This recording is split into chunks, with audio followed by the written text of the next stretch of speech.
యేసు రక్తమే జయం పరిచర్య ప్రియ రక్షకుడైన యేసుక్రీస్తు నామమున ఈ ఉదయకాలంలో మీ అందరికీ శుభములు కలుగునుగాక.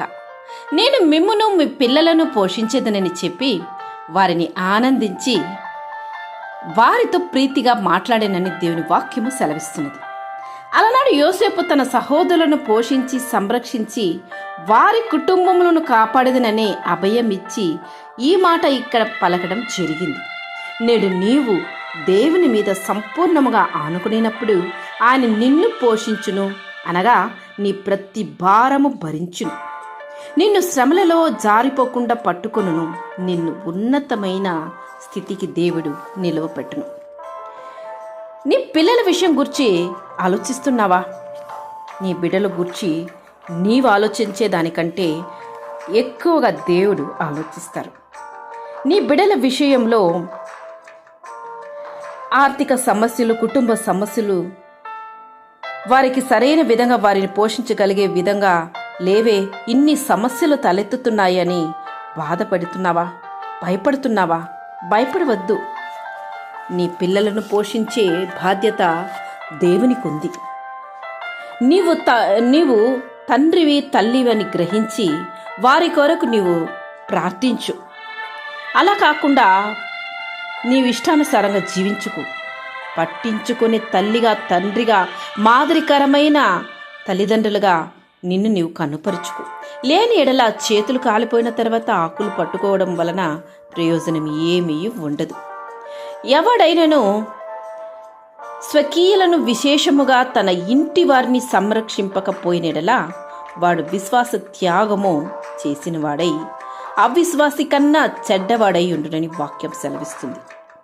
నీవు లేచి రేయి మొదటి జామున మొరపెట్టుము, నీళ్లు కుమ్మరించినట్లు ప్రభువు సన్నిధిని నీ హృదయమును కుమ్మరించుము.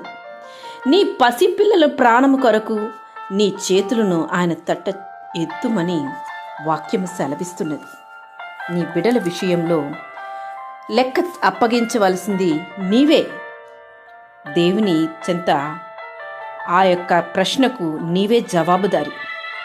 దేవుడు నీ చేతికిచ్చిన ఆ బిడ్డలను బట్టి నీవు ప్రార్థించాలి. వారికి మంచి దుస్తులను, మంచి ఆహారాన్ని, చదువులను ఒకవేళ నీవు అందించగలిగిన స్తోమత నీకుంటే అదే చాలనేసి వాటిని బట్టి నీవు పరిపూర్ణంగా నా బిడ్డలను నేను సంరక్షిస్తున్నానని పొంగిపోకు. నీ బిడ్డలకు దేవుని ప్రేమను అందించు. దేవునిపై ఆధారపడడం నేర్పించు. బిడ్డలు ఎప్పుడు కానీ ఏ విషయంలోనూ ఆ చిన్న పసితనం నుంచే దేవునిపై ఆధారపడము, దేవునికై బ్రతకడము, దేవునికి ఇష్టానుసారంగా జీవించాలనే తీర్మానం కలిగి హృదయంలో ఒక గట్టి నమ్మకం కుదర్చడము అది నీ పని. తల్లి తండ్రిగా ఉంటున్న నీవు బిడ్డల పట్ల జాగ్రత్త కలిగి జీవించు. ఎందుకంటే వారు రేపటి దేవుని బిడ్డలు. అంటే రేపు దేవుని గూర్చి ఇతరులకు చాటించగలిగినంత గొప్పవారు అని చెప్తున్నాను. అంతటి బిడ్డలను పోషించగలిగిన వాళ్ళని పెంచే ఒక బాధ్యతను దేవుడు ఇప్పుడు నీకు అందించినప్పుడు వాటిని నిర్లక్ష్య వ్యవహారంతో వాటిని విడిచిపెట్టకు. దేవునికై జీవించు. నీ బిడ్డలు దేవుని చెంత సమర్పించు. దేవునికి ఇష్టానుసారంగా ఆ బిడ్డలు జీవించాలని ప్రార్థించు. ఎక్కువగా ప్రార్థించు. బిడ్డలకై సమయాన్ని కేటాయించి వారితో గడపడం మాత్రం కాదు, వారి కొరకు నీతో ఉంటున్న భార్యతో సహా ఇద్దరు కలిసి బిడ్డల కొరకు ప్రార్థించండి. అప్పుడు బిడ్డల యొక్క బాధ్యతను దేవుడు తీసుకుంటారు. మిమ్మును, మీ బిడ్డలను కూడా దేవుడు పోషిస్తారు. మీ బిడ్డలకు ఆత్మీయ తల్లిగా, ప్రార్థనా పరురాలుగా, మాదిరిగా ఒకవేళ ఉండలేకపోతున్నావా?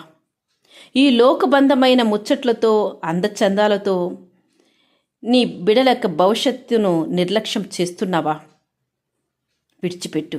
ఇక నుంచన్నా నీ బిడ్డలు ఏమై ఉన్నారో అది దేవునికి నీకు ఇచ్చిన బహుమానము. అది నీ బిడ్డలను ఏ రీతిగా తీర్చిదిద్దుతావో అది నీవు దేవునికి ఇచ్చే మరో బహుమానం.